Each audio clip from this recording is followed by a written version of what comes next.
Alas 12 na po na tanghali at One Balita Pilipinas na. Excited ka na ba simulan ang 2025 ng tama? Pero teka.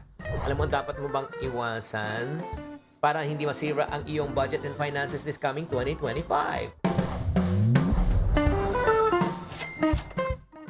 Hi there, this is Shinkitan, your pambansang wealth coach. Pag-usapan po natin mga pagkakamali na pwede nyo magawin this coming 2025. Bakit ba natin kailangan pag-usapan po ito? Kasi syempre, bagong taon, bagong oportunidad, pero tatandaan, isang maling desisyon lang. Ay nako, pwede na magdulot to ng financial stress. Taon ang binilang mo para kitain ng pera, taon ang binilang mo para ipunin ng pera, pero isang maling desisyon lang para maubos ang pinaghirapan mong pera. Kaya ito dapat mong iwasan this 2025. Number 1, overspending. Laging mag-budget. Huwag hayaan natin ang pera ang magkokontrol po sa atin. Dapat tayo nagkokontrol ng pera. Kung hindi kaya, huwag mo nang bilhin. Unahin mo muna ang pangailangan kaysa kagustuhan. Huwag kang marupok. Pangalawa, yung tinatawag nating living beyond your means. Iwasan natin na magastos na lifestyle na hindi pasok sa kita mo. Kung ang income mo ay minimum, dapat ang galawan mo minimum. May mga iba, ang income ay minimum, galawan ay maximum. Pangatlo, iwasan po natin na huwag mag-ipon. Diba? Kailangan prioritize natin mag-ipon. Para saan tayo nag-iipon? Siyempre sa ating emergency fund muna. Diba? Just in case na may mangyari, may safety net ka, hindi mo kailangan mangutang, hindi ka may stress. Pang-apat, iwasan po natin mag-umpisa ng negosyo at investment na walang alam. Huwag ka lang basta sabak ng sabak sa negosyo at investment. Pag wala kang alam mo mangyari, malulugi ka, mai-scam ka. Number 5, iwasan mo this 2025 na umasa sa utang. Iwasan mo na, huwag na tayong umutang. Oo, kung kailangan talaga, tsakin na talagang malinaw ang plano kung paano mo babayaran to. Diba? Magtiis kung hindi kaya. Huwag mo nang buy now, pay later. Oo. Alam mo ginagawa mo? Buy now, suffer later. Kaya nga, ang mga kailangan natin gawin this coming 2025, ano ulit ang kailangan natin iwasan? Iwasan po natin number 1 ang overspending. Number 2, iwasan natin yung living beyond your means. Number 3, iwasan po natin na wala tayong ipon. Number 4, iwasan po natin na pumasok sa mga negosyo at investment na hindi mo alam. Iwasan po natin na umasa sa utang. Ang 2025 po ay malaking posibilidad na para mabago ang ating financial life. Tatandaan, hindi kailangan komplikado ang paghawak ng pera para umunlad at umasenso. Maraming salamat po. Tatandaan, tamang karunungan, tamang disiplina po ang susi sa pagyaman.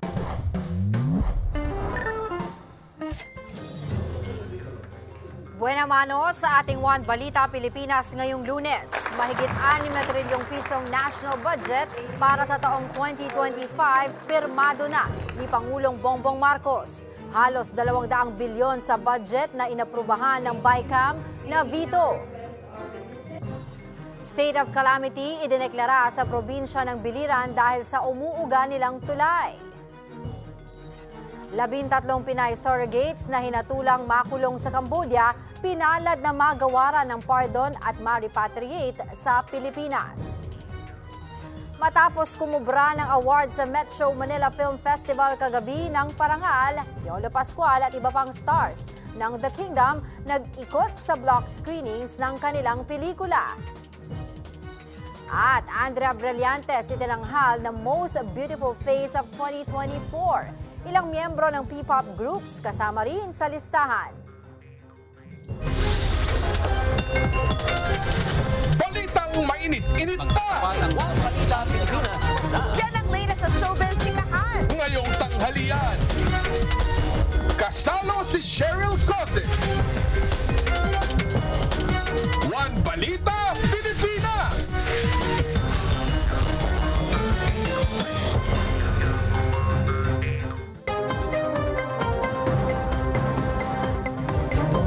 Magandang tanghali, Luzon, Visayas at Mindanao. Patay ang isang CQ matapos barilin ng isang pulis sa loob ng isang bus sa North Cotabato. 2 pulis din sa checkpoint ang binaril ng suspect na depressed daw kaya nagawa ang krimen. Magbabalita si Bril Montalvo, exclusive.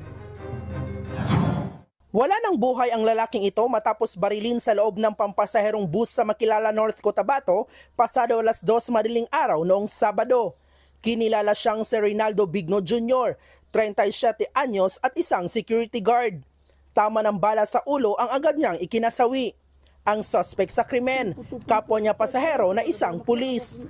Siya si Police Corporal Alfred Sabas, 31 anyos na nadistino sa General Santos City Police Office. Galing umano ng Kidapawan City ang suspect kasama ang kanyang live-in partner para mamasyal. Pagdating sa bahagi ng Makilala, biglang pumara at sumakay ang biktima na si Q papunta sana sa Davao City para pumasok sa trabaho na mangyari ang pamamaril. Titikita na sana ng konduktor ang security guard na nakaupo dito sa bahaging ito sa likuran ng driver nang biglang tumayo ang suspect doon sa ika-6 na upuan ng bus at binaril ang biktima. Matapos ang pamamaril, nilapitan umano ng suspect ang driver ng bus at sinabihang dumiretso lang sa pagmamaneho. Pagdating sa police checkpoint sa Magsaysay, Davao del Sur, huminto ang bus at bumaba ang suspect. Nagpakilala pa raw ito na isang pulis sa mga kabarong nasa checkpoint. Pero bigla siyang bumunot ng baril, saka pinaputokan ang dalawang kabaro. Tinamaan ng tag-iisang bala sa dibdib ang dalawang pulis. Kinilala ang mga biktima na sila Police Corporal Kent Pamaos at Patrolman Russell Tapia na agad dinala sa ospital. Nung araw ding yun, agad ding nahuli ang suspect nang namataan ito malapit lang sa checkpoint at na-recover ang kanyang issued firearms na ginamit sa krimen. Inatake umano ito ng depresyon kaya nagawa ang krimen. Due to his anxiety, according to him, hindi niya, binaril niya. Feeling nga kasama yon ng mga sinasabi niyang parang threat sa kanya na mag-cause ng harm or anong gagawin sa kanya. Humihingi naman ang paumanin ng suspect sa kanyang nagawa. Pinagsisihan din niya ang kanyang kasalanan. Sagol naman mga trabaho. Sunod-sunod kasi yung problema ko. Na-depress ako. Halo-halo na. Dahil sa trabaho, sa pamilya, sa financial. Labis naman ngayon ang hinagpis ng asawa ng si Q, lalo na't magbabagong taon. Kailangan bigyan po kami ng kuwan po. Alam makulong yung gumawas kanya, yung dalawang mag-asawa. Wala man siya kasalanan mo, mabait yung tao. Papunta sana sa trabaho, bakit ganun? Pinatay po siya. Dinala na sa punerarya ang bangkay ng si Q. Patuloy namang nagpapagaling sa ospital ang dalawang pulis na nabaril ng suspect. Nasa kustudiya na ng Magsaysay Police ang suspect at mahaharap ito sa reklamong administratibo, murder at 2 counts of frustrated murder. Para sa One Page, Bril Montalvo, News 5. Isinailalim sa state of calamity ang probinsya ng Biliran dahil sa pagkasira ng Biliran Bridge na malaki raw ang naging epekto sa lokal na ekonomiya. Matatandaang nag-viral ang video ng steel bridge na kumukonekta sa Biliran at Leyte dahil sa pag-uga nito habang may mga dumadaang sasakyan noong December 23. Kaugnay po niyan, makakausap natin si Engineer Erwin Antonio, ang OIC ng DPWH Biliran District Engineering Office. Magandang tanghali po sa inyo, Engineer. Magandang tanghali po, Angela. Good morning po sa lahat. Yes, Engineer, kumustahin lang po natin, kumusta po yung assessment ninyo sa Biliran Bridge at ano-ano po ba yung nakita po ninyong sira doon? Yes, yung December 23 kasi, sabi nila, yung as per observation natin, nagsisway yung bridge natin, and then it was, kung sa technical jargon natin, it is through the wave-like movement dahil po sa aerodynamic kasi nagkaroon tayo ng mga loads, external loads like the wind. Nakita natin yung steel bridge kasi, it is sign talaga na ganun talaga ang mangyari, umuuga yan o magsiswing yan sa mga moving loads natin. So definitely, nagkaroon kami ng inspection kaagad. Ang ginawa namin, lililik muna namin yung ating dumadaan dyan. And then we made an inspection using our BIV or vehicle natin. Nakita natin na sa main span po, yung sa gitna, may mga corroded parts po, may mga corrosion of steel members, may loose connection ng bolts, at saka yung mga post bracing dahil din sa exposure ng seawater at saka katandaan nilang bridge natin because this bridge was constructed way back 1976 pa po. Yeah. Oh, so base nga po dun sa nabanggit niyo, no, 1976 pa to na construct, ano, at talaga pong may katandaan na rin po itong bridge na to. Pero base po sa inyong assessment, ano pa po ba yung magiging rekomendasyon ninyo para po maayos yung damage sa tulay, given na ito nga daw po, sinasabi niyo, nabanggit niyo rin na exposed sa salt water at marami po talaga ang dumadaan dito araw-araw. Yes po, ma'am. Ang dalawa kasi yung ating yung ating approach, yung isa is immediate action kaagad, yung sa ilalim nakita natin ng mga damages, yung mga cost basing at saka yung mga bridge component, we have to make an immediate replacement for that matter, saka yung mga loose bolts natin. Yung isa naman is that nilimit natin ang dumadaan ng mga sasakyan, light vehicles po, na 5 tons. So para hindi masyadong ma-loaded or ma-stress yung ating mga components po. Ang long term natin din na recommendation po, long time ago na, if ever possible po, magkaroon na tayo ng isang parallel bridge kasi para naman po hindi kasi the bridge is already old po, ma'am. Okay. Pero engineer, kung gagawin po, no, kung isasagawa po itong mga major repairs, kailan po ba ito sisimulan at sa tingin niyo po gaano po katagal aabutin yung pagkumpuni dito? At present po, we already said yung ating funding requirement po for the bridge major immediate repair po. Sa aming tansya po, in our estimate, if the funds will be available immediately, we can have until 120 to 180 days po, ma'am. Yun ang aming timeline because mabusisi kasi po, ma'am, ang pag-repair ng bridge, ma'am. Kasi masyado siyang exposed mataas po. Yun po, ma'am. Opo. Kung yung suggestion niyo po kanina, no, linawin ko lang na baka po gumawa din po ng panibagong bridge. Saan po ba niyo po nakikita pwede to gawin? Which area? It would be parallel bridge po, ma'am. Katabi yan sa existing bridge natin. Kasi ang mangyari po dyan, if ever that parallel bridge will be constructed po in the near future, yung papunta ng Biliran will be using the new bridge. Ang palabas ng Biliran will be using the old bridge po, ma'am. Alright, sige po. Maraming salamat po sa inyong oras, Engineer Erwin Antonio ng DPWH Biliran District Engineering Office. Samantala, walang bagyo pero inuulan ang ilang bahagi ng bansa. Kung bakit, makakausap po natin si Chanel Dominguez, ang weather forecaster ng Pag-asa. Magandang tanghali po sa inyo, Miss Chanel. Magandang tanghali din po sa inyo, Angela, at magandang tanghali din po sa mga tagapakinig po natin. Opo, Miss Chanel, tuloy-tuloy na nga po inuulan yung ilang lugar po sa norte. Paki-explain po sa amin, ano po ba yung dahilan nito? So, ngayon po kasi meron tayong 3 weather systems na currently nakaka-apekto dito sa ating bansa. Una na po dito ang shear line, yung salubungan at mainit at malamig na hangin. Ito po ay nakaka-apekto dito sa eastern section ng Central Luzon at Southern Luzon. Samantala, ITCZ natin, Intertropical Convergence Zone, ay nakaka-apekto naman po dito sa may Palawan, Visayas at Mindanao. Northeast monsoon naman po dito po sa Northern Luzon at Central Luzon. Asahan po natin din ang mga pag-ulan din dito sa Cordillera Administrative Region at Cagayan Valley. Opo, nabanggit niyo po yung sa may Visayas at Mindanao dahil po yan naman sa ITCZ. Pero I was wondering po, Ms. Chanel, ano pong mga lugar yung dapat po mag-ingat sa banta ng flash flood o kaya po landslide? Sa lahat po ng mga lugar po na under po nitong Intertropical Convergence Zone, which is Visayas, Zamboanga Peninsula, Mimaropa, Bicol Region, Caraga, Davao Oriental, Misamis Occidental, Misamis Oriental, Lanao del Norte at Lanao del Sur. Yun po, hindi po natin naalis ang mga posibilidad ng mga flash flood at mga pagguho po ng lupa, lalo na po kung tuloy-tuloy po ang kanilang nararanasan mga pag-ulan.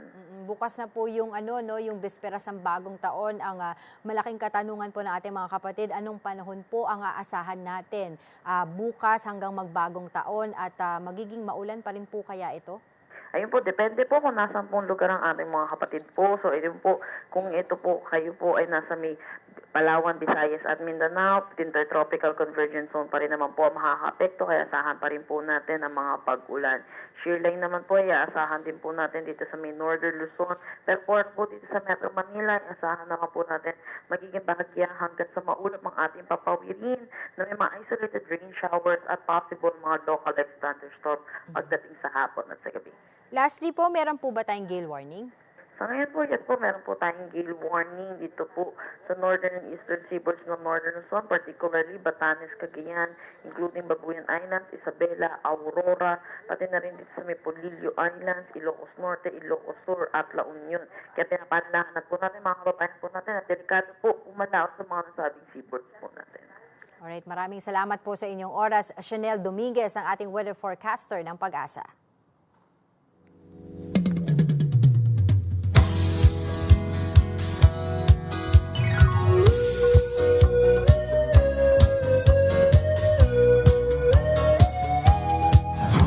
Dalawang araw na lang, 2025 na. Sa paniniwala nating mga Pinoy, mainam kung may handang 13 bilog na prutas na pampaswerte sa New Year. Pero magkano ba ang bentahan niyan ngayon? Para po sa update, magbabalita mula sa Quezon City ang ating mobile journal na si Francis Orsio. Francis. Yes, Angela, nandito nga ako ngayon sa Novaliches Susano Market sa Quezon City. At ngayong alas 12 ng tanghali at mula pa kanilang umaga nakikita natin yung tuloy-tuloy na pagdagsa ng mga mamimili para bumili nga ng prutas isang araw bago ang medianoche. Dahil ang paniniwala nga natin, itong mga bilog-bilog na prutas ay pampaswerte sa pagsalubong sa 2025. At sa ngayon, marami pa dito mga prutas ang stable pa rin yung presyo. Halimbawa na lang yung presyo ng Fuji apple na maliit na nasa 15 kada piraso. Ang Fuji apple na malaki ay nasa 30 to 40 pesos per piece. Ang green apple na nasa 35 to 40 pesos per piece. Yung pongka naman na 15 pesos per piece. Orange na nasa 35 to 40 pesos per piece. Yung kiat-kiat na 140 pesos naman per kilo.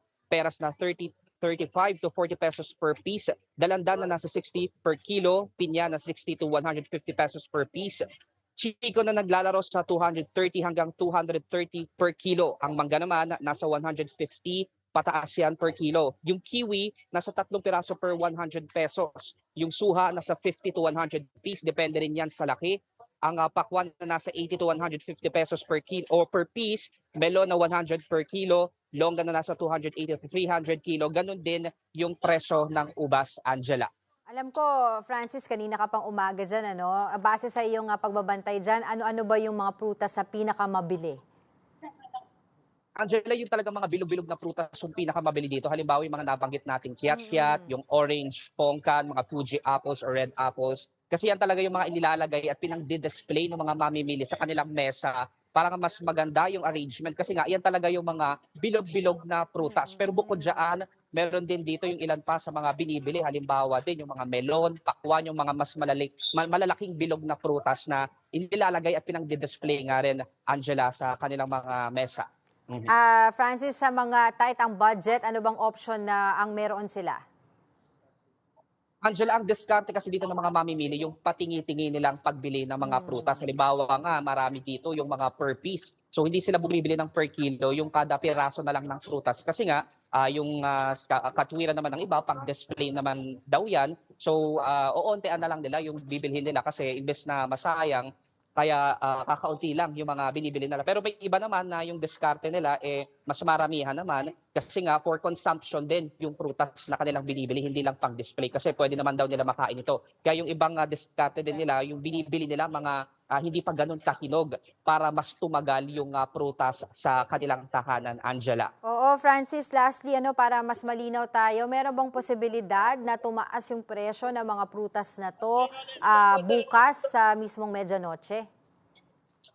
Angela, sa ngayon stable yung presyo pero sa inaasahan nating pagdagsa ng mga mamimili hanggang mamayang hapon at gabi. At syempre bukas din ang umaga sa mismong araw ng December 31 o yung medianoche nga, asahan natin na mababawasan palalo yung supply ng mga prutas dito sa Susano Market sa Novaliches, Quezon City. At ang sabi ng mga ilang tendera dito, posibleng tumaas pa yung presyo ng mga prutas bukas ng umaga. Pero pag sapot ng hapon at gabi, dahil ubusan na yung mga prutas, posibleng magkaroon ng bagsakan ng presyo ng mga prutas dito para nga mapaubos at maibenta pa bago ang bagong taon, Angela. Alright, maraming salamat. Mobile Journal, Francis Orsio.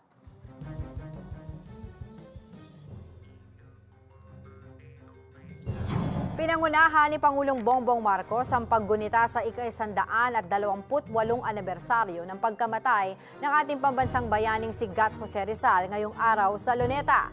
Hindi sila nagpatinag kahit maulan. Nag-alay ng bulaklak si PBBM sa monumento ni Rizal. Nagkaroon din ng 21 gun salute. Hindi kasama sa programa si Vice President Sara Duterte pero sa hiwalay na mensahe, hinimok niya ang publiko na alalahanin ang kabayanihan ni Rizal sa pamamagitan ng pag-alala sa kanyang katapangan at paninindigan sa kung ano ang tama laban sa mga mananakop. At kaugnay nga po ng balitang yan, may libreng sakay ngayon ang Department of Transportation para sa mga commuter sa LRT2 at MRT3. Mula po yan kaninang alas 7 hanggang alas 9 ng umaga at mamayang alas 5 ng hapon hanggang alas 7 ng gabi. Samantala sa mga motorista naman, merong good news. Simula po kasi bukas, epektibo ang 30 centavos na rollback sa kada litro ng diesel at gasolina. Halos piso rin ang matatapyas sa presyo naman ng kerosene. Susunod, 13 convicted Pinay surrogate mothers na binigyan ng royal pardon sa Cambodia nakauwi na sa bansa. At higit 6 na trilyong pisong budget para sa susunod na taon, pirmado na ni Pangulong Bongbong Marcos. Yun nga lang, malaking bahagi ng budget ang navito. Yan at iba pa sa pagbabalik ng One Balita, Pilipinas.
Nilagdaan na ni Pangulong Bongbong Marcos ang 6.326 trillion pesos sa pambansang pondo para sa susunod na taon.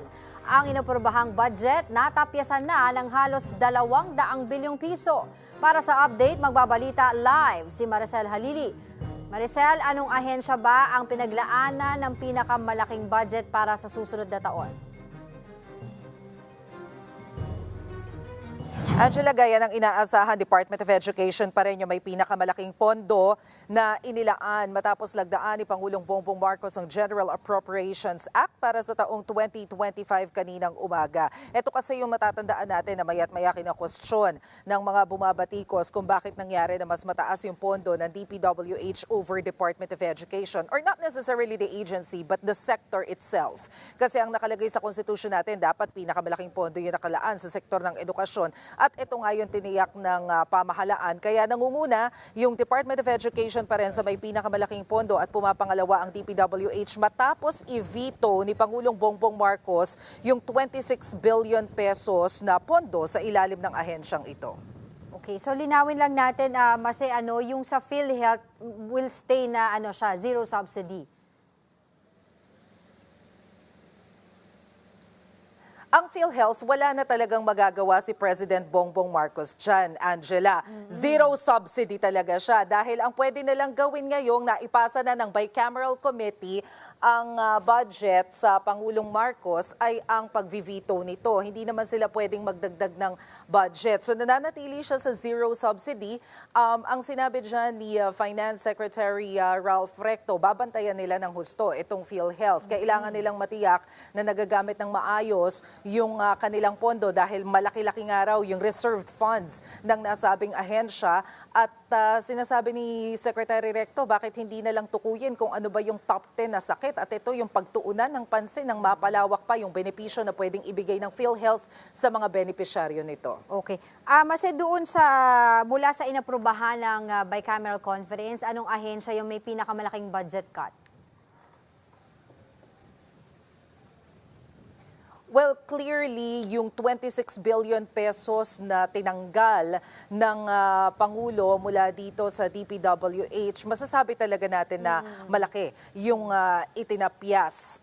Pero linawin ko lang, Angela, more than 194 billion pesos talaga yung navito ni Presidente. 26 billion pesos dyan, yung sa DPWH. The rest, ito yung mga unprogrammed appropriations. Dahil lang napansin nga ng branch ng ehekutibo ay nasa 300% yung itinaas nitong mga unprogrammed appropriations mula ng nasa National Expenditure Program sila. Ito yung tinatawag natin na NEP o yung mismong proposal na galing sa sangay ng ehekutibo at nang dalhin nila ito sa Bicameral Committee, tumaas ng 300%. So ito yung ivinito ni President Marcos. Pero kapansin-pansin din yung pagbabago doon sa pondo ng AFP modernization dahil nga malaki rin yung ibinaba ng numero na to. Pero ang tiniyak naman dyan ni Budget Secretary Pangandaman, kapag ka naman nakikita nila na merong urgent o may mga priority projects, importanteng proyekto na kailangang ipatupad, pwede naman itong kunin doon sa unprogrammed appropriations. Kaya nga daw nariyan yung unprogrammed funds dahil yan yung tinatawag nila ng mga standby funds. Oo, yan yung mga talagang pinulaan ng mga kritiko ng 2025 proposed national budget, Mase. Pero panghuli na lang siguro, pakibahagi mo na lang sa amin yung naging mensahe ni Pangulong Bongbong Marcos after niya malagdaan itong ating 2025 national budget. Siniguro, Angela, ni President Marcos na pinag-aralan nga ng husto ng Malacanang itong 2025 General Appropriations Act. Pero siguro ibabahagi ko na rin yung nabanggit kanina ni Executive Secretary Lucas Bersamin na tiyak siya o confident siya na constitutional itong inilabas na general o nilagdaang General Appropriations Act ni President Bongbong Marcos. Kung meron man daw na question sa constitutionality na to, wala naman silang magagawa. Pero confident sila na napag-aralan ito ng husto at naaayon sa batas ang isinumiti nila na GAA. Pero madagdag ko na rin lang, no, Angela, tumaas yung budget ng Office of the President. Nag-request kasi sila ng additional sa Kongreso na budget dahil biglang ang Pilipinas na ang mag-host ng ASEAN 2026. Bagamat 2026 pa ito gagawin, medyo mahaba-haba yung preparations. Dapat kasi Myanmar yung kasunod na mag-host. Kaso dahil nga medyo magulo yung sitwasyon sa Myanmar, hindi pa confident yung mga heads of state na magpuntahan dyan. Kaya inako muna ng Pilipinas yung pag-host nito because as we all know, ang ASEAN naman, alphabetical order yan ng mga ASEAN countries na member kung sino yung mag-host. Kaya kinuha muna ng Pilipinas ang pag-host for 2026. Alright, maraming salamat, Maricel Halili.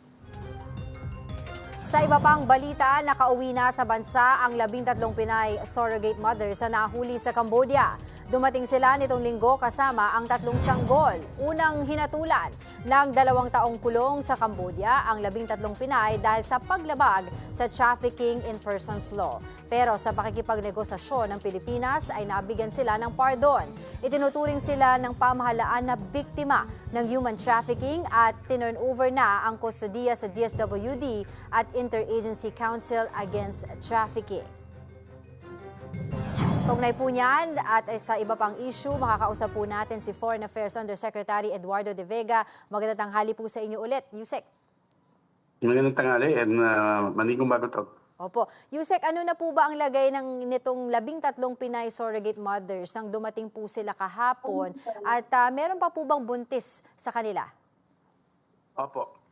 13 sila, yung 3 nanganak na kaya may 3 sanggol na kasama kahapon. Na-register na yan sa embahada sa Cambodia bilang anak nila, no? Bale, Philippine citizen, no? Ngayon, yung 10 nagdadalang tao pa, I mean, they're pregnant, including isa. Yung isa po, malapit na, mga anak. Mali mo, ngayong araw, kasi 37 weeks. Kaya nung inuwi sila, may kasama pa tayong isang doktor at isang nurse para matiyak na hindi magkaka-issue. Pero magandang balita, lahat sila safe and sound and healthy.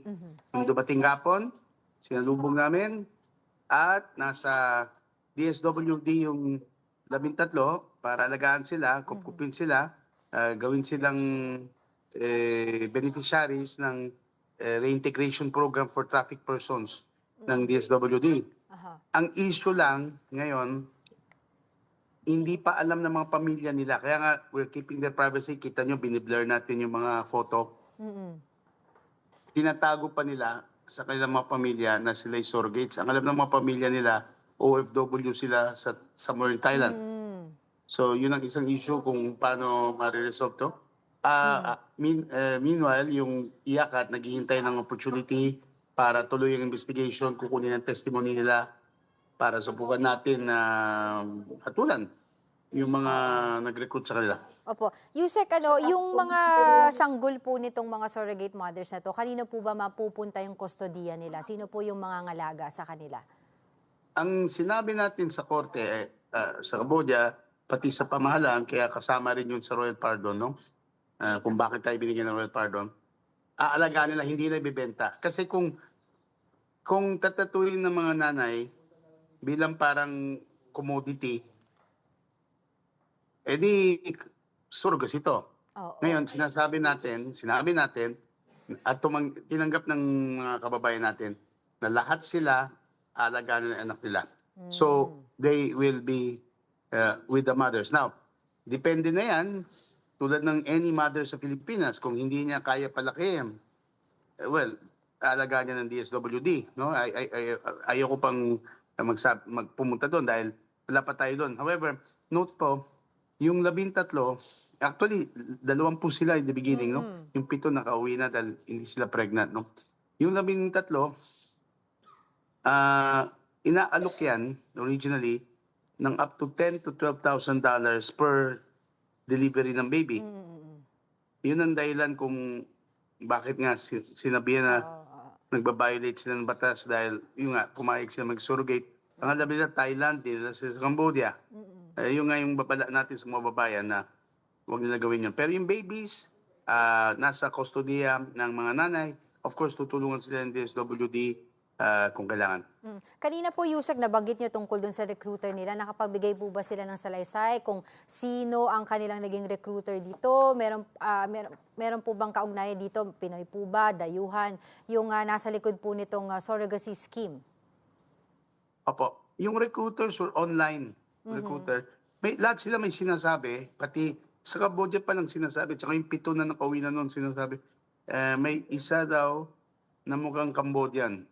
Walang Filipino na sa internet na kausap sila. Wala raw silang Filipino, panay foreigner to. By the way, hindi lahat ng 20 nanggaling Pilipinas. In other words, may a few, 2 yata, nanggaling pang ibang bansa. Hindi ko siya nasa mga Pilipina na somewhere sa Middle East or in Southeast Asia, tapos pinikayat din maging surrogate, no? So, tuloy ang investigation.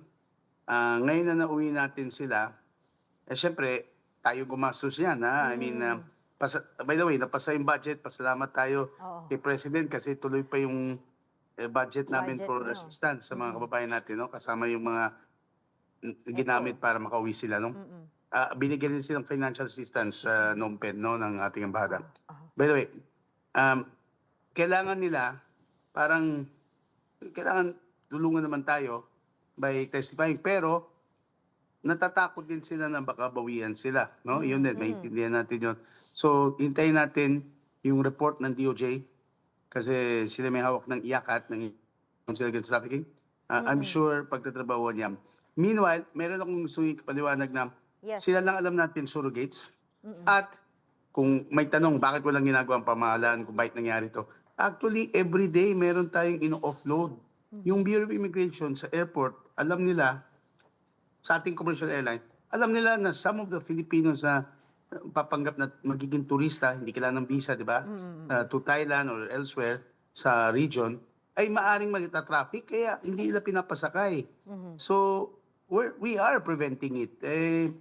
Kaso, nangyari to at sana hindi na maulit. Sana itong babala aabot sa ating mga babayan kasi next time hindi natin matitiyak na bibigyan sila ng pardon. Right. Yusek, nabanggit nyo kanina, no, 10 to 12,000 yung inalok sa kanila na bayad sa pagiging surrogate mothers. Pero I was wondering po, ito po bang mga mothers na ito, itong mga tawag dito, yung mga OFW po natin, alam po ba nila na ito talaga yung iaalok sa kanila nung unang pagpunta? Sila po nag-report ng 10 to 12,000. Sa internet, So, yun daw alam ang nila. ano sa kanila. At habang, siyempre, nagdadala daw sila, Yes. siyempre, inaalagaan sila sa klinika. Gastos ng company dun sa Cambodia. Alam lang nila, Thailand.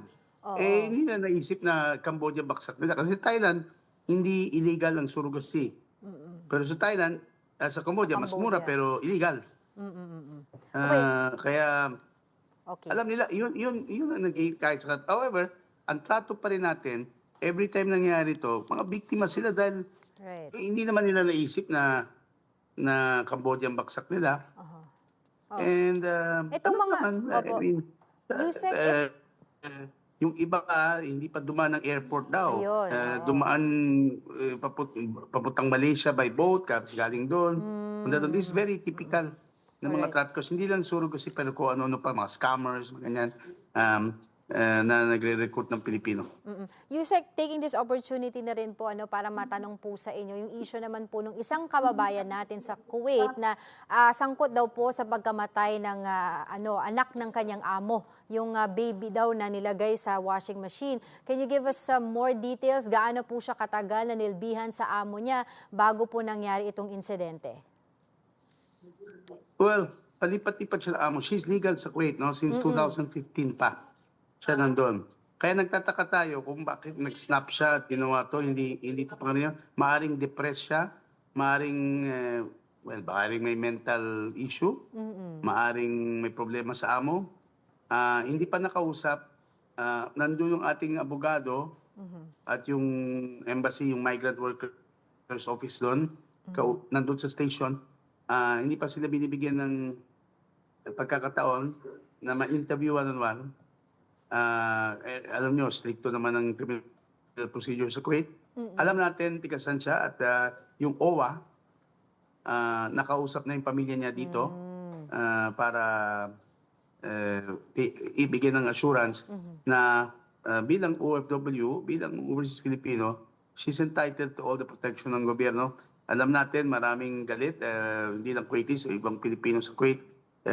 Pero kailangan intindihan natin na lahat ng Pilipino sa ibang bansa are entitled to the protection ng babayan. So gagamitin natin ng legal assistance para meron siya at least due process paghatulan man siya. We'll get more information about this. Ayoko po mag-confirm kasi puro newspaper reports to. Ayoko na isang opisyal ng gobyerno i-confirm na nilulod niya yung bata kasi lalong sasama yung kalagayan niya sa korte. So, hihintay na lang natin yung Kuwaitis na mag-announce ano yung results ng investigation nila. So as of now, Yusek, naka-detain siya sa Kuwait? Naka-detain. Parang ano yan, yung alam natin, pati dito ganyan naman when you're under criminal investigation, lalo na heinous crime to. Diba, baka turiang murder to. Right. No? Maaring ma-death penalty yung kaso, pero of course, patakaran ng gobyerno na gawin lahat ng paraan para maiwasan na mga kababayan natin ay masilya electric o mabitay sa ibang bansa. Sometimes we're not successful, pero most of the time, tulad nakita natin kay Mary Jane Veloso, nagagawa naman natin. Alright, patuloy po kami makikipag-ugnayan sa inyo base po nga dito sa mga nangyayari. For the meantime, maraming salamat po sa inyong oras, Yusek Eduardo de Vega ng DFA. At happy New Year. Sa balita naman abroad, higit 100 ang nasawi sa pagbagsak ng eroplano sa South Korea. Yan at iba pa sa pagbabalita ni Mon Guaves. Palapag ang eroplanong ito sa Muan International Airport sa South Korea linggo ng umaga. Pero masdang maigi, wala itong nakababang landing gear. Sumayad na lang ito sa tarmac hanggang sa tumama sa isang pader at sumabog. Nilamon ng apoy at usok ang eroplano. Galing Bangkok, Thailand ang Jeju Air Flight 7C2216 na may sakay na 175 pasahero at 6 na crew. pero 2 crew members lamang ang nasagip.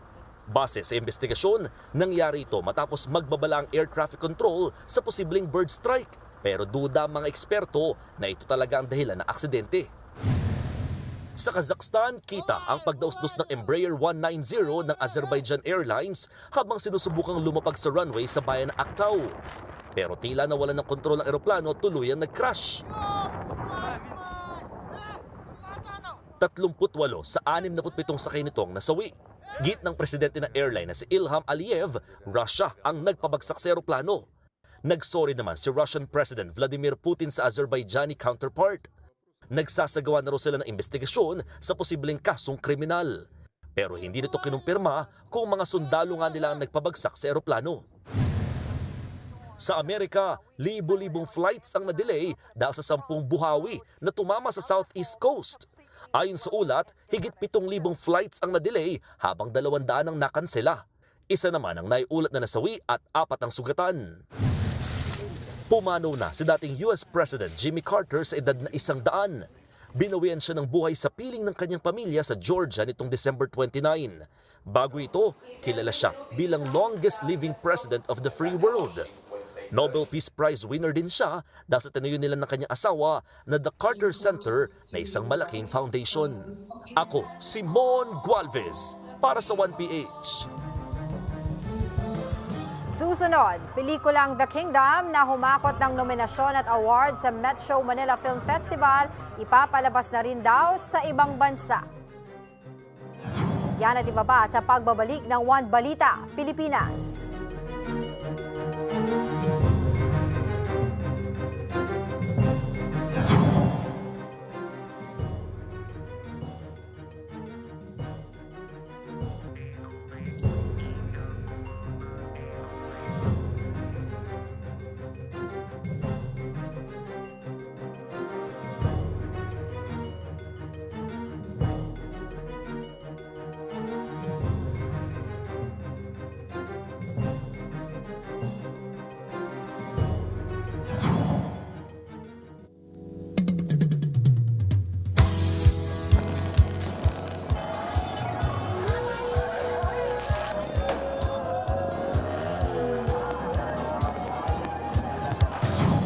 Habol pa sa pagbili ng paputok, tumaas na raw ang presyo niyan sa tinaguriang Paputok Capital sa Bukawi, Bulacan. Para sa update, live na magbabalita sa atin ang ating mobile journalist na si Merymon Reyes. Merymon, gaano kataas na ba ang presyo ng mga paputok dyan? Angela, 10 to 20% na yung tinaas ng presyo ng mga paputok at pailaw dito sa Bukawi, Bulacan. Pero nasabi dito ng ilang mga nagtitinda, yung iba, tinatanso nila kung may itataas pa ba ito hanggang bukas, bisperas ng bagong taon, o mananatili ng ganito yung price increase kumpara noong Pasko. Sa ngayon kasi, yung mga presyo natin, for example, yung fountains na maliliit, dati 18 to 25 pesos, ngayon nagsisimula na siya sa 20 pesos at nag-range na hanggang 60 pesos. Yung mga malalaki naman, 120 to 500 pesos. Ang crackling fountains natin, 150 to 300 pesos. Ang pagoda, 1,500. 1:1 naman ang presyohan ng sawa. So 500 rounds, 500 pesos. 1,000 rounds, 1,000 pesos, and 5,000 rounds, 5,000 pesos. Pero pag nag-price increase pa raw sila hanggang bukas, pwedeng pumatak ng 500 yung magiging patong sa mga ito. Kasama dito yung mga aerials naman, 1,500 to 1,800. Meron din namang aerials na worth 600 pesos. Ang luces na 5 colors, 60 to 100 pesos per pack. At ang silver naman ay 50 to 80 pesos. So far, Angela, ang pinakamabenta dito at mga nauubos na ay halimbawa itong mga aerials. Mabilis nang maubos ang mga ito at ang kinukuha na mismo ay yung mga stock na nandoon mismo sa kanilang mga cabinet. At the same time, yung pinakamabenta rin at patok, dahil mura pa naman ito kahit papaano para sa mga gusto lang naman na magpaingay ngayong bagong taon, ang mga quitis. Pero para sa ibang mga tindahan, ubos na yung 6 pesos, 8 pesos, 10 pesos. Ngayon yung mga nabebenta na dito, worth 15, 20 pesos pataas na dahil mga special na itong mga quitis, Angela. Merymon, ano ba yung mga safety features na dapat tandaan ng mga bumibili ng paputok dyan na ito ay legit at saka pumasa sa standards ng DTI? Yes, Angela, isang pinakamalinaw na reminder muna sa lahat ng mamimili, bumili sila doon sa mga establishments na certified at may lisensya para magbenta ng mga paputok. Dahil dito lang na sila makakasigurado na yung quality at yung mga chemical na ginamit sa lahat ng mga ito ay safe at walang kailangang ikabahala ang mga tao. At the same time, marami din dito ang random inspections na ginagawa sa mga nagtitinda ng paputok para nga raw makita na walang nagtitinda ng mga illegal na paputok. At the same time, dapat alam din ng mga mamimili kung paano nga ba gamitin ang mga ito, magpaturo at siguraduhin daw na merong first aid na nakaabang at balde ng tubig na kailangang itaboy o isabog kung sakaling nga na magkaroon ng aberya. At isa ring paalala na meron lamang mga designated spaces o areas kung saan lamang pwedeng magpaputok o magsindi ng kanilang mga pailaw at mga maiingay na New Year paraphernalia. At halimbawa, ito ay para lamang sa mga malalaking espasyo. So doon sa mga small spaces, sa mga crowded spaces, sa mga barangay o sa mga probinsya, ito ay mahigpit pong ipinagbabawal o kaya naman ay may mga lokal na ordinansa na dapat sundin tungkol sa pag-regulate sa paggamit ng mga paputok. Marymon, para naman sa kaalaman ng publiko, ano-ano ba yung mga pinagbabawal na paputok na dapat iwasan? Yes, Angela, marami-rami silang nilabas dito na mga ipinagbabawal na paputok. Kasama na dito ang Piccolo, ang Bin Laden, ang atomic bomb, ang atomic triangle, ang large size na Judas belt. Meron kasi ditong maliliit na Judas belt at yun lamang daw yung pwedeng gamitin. Ang Goodbye De Lima, Hello Colombia, Goodbye Napoles, Super Yolanda, Mother Rockets, ang Pillbox, Coke in Can, Bin Laden, Goodbye Philippines, Goodbye Bading Super Lolo, Quiton, Goodbye Chismosa. At ito ang sinasabi nilang boga o kaya yung mga parang DIY na mga paputok ay mahigpit pa rin ipinagbabawal. Angela. Alright, maraming salamat sa iyong oras, Mobile Journal, Marymon Reyes.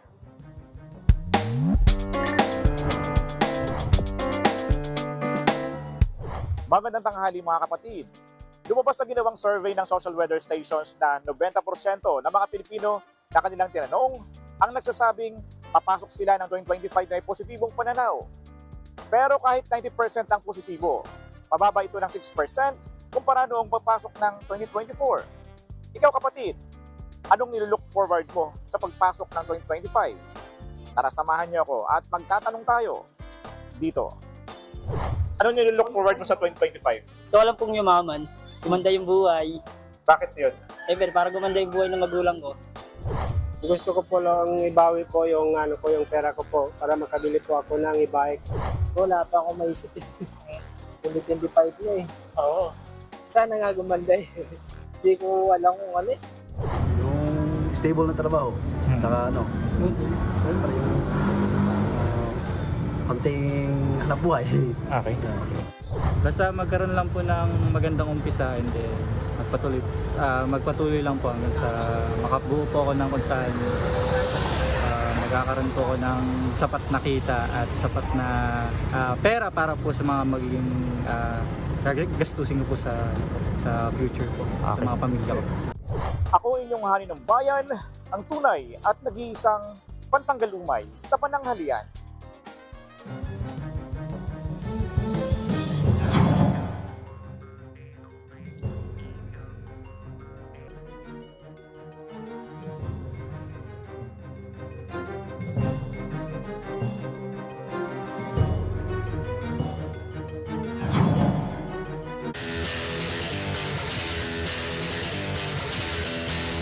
Nakauna na ang Pilipinas sa first leg ng semifinals ng ASEAN Mitsubishi Electric Cup. Yan ay matapos nilang talunin ang koponan ng Thailand.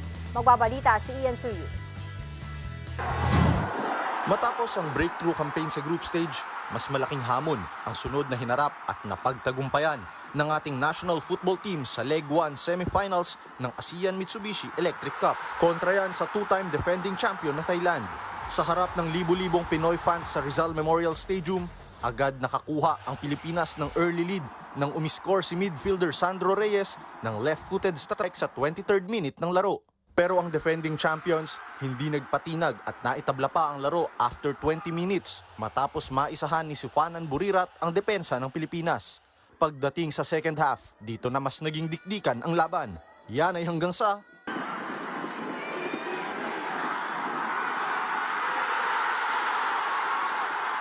naka-score ng last-minute goal si defender Kike Linares sa 95th minute. Final score, Philippines 2, Thailand 1. Winakasan ng Pilipinas ang mahigit 50-year drought kontra sa powerhouse Thai squad. Dahil sa panalong yan, nakakuha ng lamang ang Pilipinas sa semis match-up nila. They never give up. We played a very good 35-40 minutes, very good against a very good team. I'm very proud of the first 40 minutes. This team, they are fighters. They believe they fight so much for this country. We suffered a lot, and we found a way to get out of all of that, all of those hurdles. We went through hell and we came out. Pero kahit bit-bit na nila ang lamang, hindi pa rin magpapakumpiyansa ang Pilipinas.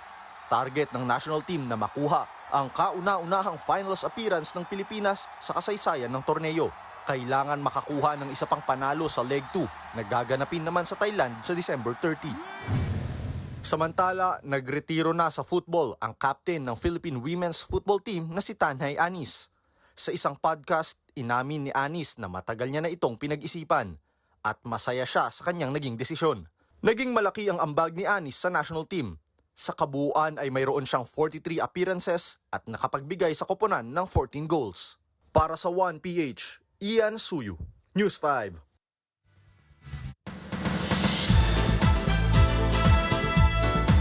Hola mga kapatid, matapos pong tumabo ng award sa MMFF Gabi ng Parangal, hindi na lang daw sa Pilipinas mapapanood ang The Kingdom very soon. May chika tayo tungkol dyan sa report na ito. In your remaining days. 5 awards, 16 nominations. Talaga namang hakot sa papuri at parangalang box office hit na The Kingdom sa makasaysayang 50th anniversary o golden year ng Metro Manila Film Festival. Kabilang sa mga parangal na nakuha ng The Kingdom ay ang Best in Production Design, Best Visual Effects, Gatpuno Antonio J. Villegas Cultural Award, Second Best Picture at Best Director para kay Mike Tuviera. A lot of people are saying that cinema is dead, Philippine cinema is dying. Ay panorin nyo lang po ang MMFF50. Pag panorin nyo po ang MMFF50, maniniwala po kayo na buhay ang pelikulang Pilipino. The Kingdom actually elevates filmmaking in the country. Mahirap gawin, napaka-brave niya, napaka-ambitious niya para magawa natin ang ganito, na ganito kaganda, di ba? It's something that we should really be proud of. Kaya naman after ng festival, nadinig ng Media Quest, APT at MZTV Productions ang hirit ng marami. Ipapalabas na rin sa ibang bansa ang The Kingdom soon. Mga kababayan, darating po dyan ang The Kingdom kung nasan man kayo. We have screenings planned already for North America and Canada and Middle East, of course, and Europe. Kaya darating po kami dyan. Big winner din ang Green Bones na nakuha ang Best Picture. Best Actor Award kay Dennis Trillo at Best Supporting Actor naman para kay Ruru Madrid. Habang si Julian Santos ng Espantajo ang Best Actress. Si Kaki Teodoro naman ang Best Supporting Actress para sa Isang Himala, na hinirang din bilang 4th Best Picture. Pangako sa kanila ni MMFF Chairman Romando Artes. Isa lang sa magagaranti ko, after a week siguro, yung mga kaunting ang sinihan ay dadagdagan po natin. 3rd Best Picture naman ang My Future Uni Francine Diaz at Seth Fedelin, na tinanghal na may Best Breakthrough Performance. Nilinaw naman ng MMFF ang trending video ng tribute sa MMFF icons, kung saan kasama si Eugene Domingo. Marami kasing inakala na in memoriam ito, na ipinakita rin ng mga yumaong sina Sherry Hill at Eddie Garcia, at napagitnaan si Uge. May pa-thank you visit naman ng ilang stars ng The Kingdom sa fans na talaga naman nagpa-block screening sa kanila. At syempre para po bigyan ng mukha ang balita, Mobile Journal, Amy at Tienza. Patuloy ang pakikisaya ni Piolo Pascual at Cedric Juan para sa mga manonood ng 50th MMFF Second Best Picture na The Kingdom. Mula SM Mall of Asia hanggang Ayala Malls, Manila Bay, talagang pinipilahan ang pelikulang The Kingdom. Bilang bahagi ng pagbabalik sa suportang natamo ng pelikula, nagkaroon ng block screening ang gumanap bilang batang makisig ng dula na si Cedric Juan. Ayon kay Cedric, malaking tulong daw ang kanyang mga supporters sa pagsasagawa ng block screening sa SM Mall of Asia at Ayala Malls, Manila Bay. Kung may ginagawa man sa distance na nagpapataba ng puso ko, hindi lang siya about sa fangirling or fanboying, may tinutulungan din sila na mga pinaniniwalaan ko. Surpresa rin namang nakibahagi ang The Kingdom lead actor na si Piolo Pascual. Higit daw ang kanyang pasasalamat sa lahat ng mga piniling manood ng pelikula. So I think it's our way of giving it back to them and just making them realize that we really appreciate the effort that they're giving. You know, hindi mura yung sinihan ngayon eh. So super appreciated. Matapos humakot ng parangal sa katatapos lang na awards night ng Metro Manila Film Festival, saad din naman ni Piolo ang laki ng impact ng pelikula. It's such a big impact because we have a lot of questions in terms of governance, in terms of the kind of country that we have. So this is the what if. It's an alternate universe, it's an alternative form of government if we were not colonized. Kaya naman, inanyayahan nila Cedric at Piolo ang mga Pilipinong hindi pa nakakapanood ng The Kingdom. And please watch The Kingdom, hindi po kayo magsisisi, lalo na nandito ang Best Actor ng 2023 Metro Manila Film Festival, Cedric Juan. Napakagandang pelikula, sulit yung bayad po ninyo. Sa lahat po ng hindi pa nakakapanood ng The Kingdom, kung gusto niyo po na mas masabi na sobrang nakaka-proud bilang isang Pilipino at nangangarap tayo ng isang mas maayos pa na bansa, ay panoorin niyo po ang The Kingdom. Mapapanood pa ang The Kingdom at siyang pelikula ng ika-50 Metro Manila Film Festival hanggang January 7 sa iba't ibang cinemas nationwide. Mobile journalist Amy Atienza po, hatid ang muka ng balita. Pinakamaganda, yan ngayon ang pagkilalang hawak ng aktresa si Andrea Brillantes. O, diba? Number 1 kasi siya sa listahan ng 100 Most Beautiful Faces of 2024 ng UK-based critic website na TC Candler. Bukod nga kay Andrea, 6 pang Pilipina ang nakapasok din po sa listahan. Kabilang dyan sina Janine Gutierrez, Liza Soberano, Bel Mariano, Ivana Alawi, Jelly Dunca ng Eunice at Aya Arceta ng Bini. Sa mga lalaki naman, pasok sa 100 Most Handsome Faces of 2024, sina SB19 Justin De Dios at Horizon number Kyler Chua. Wow! Congrats! Yan ang latest sa showbiz. Balik sa'yo, Angela! Thank you, MJ.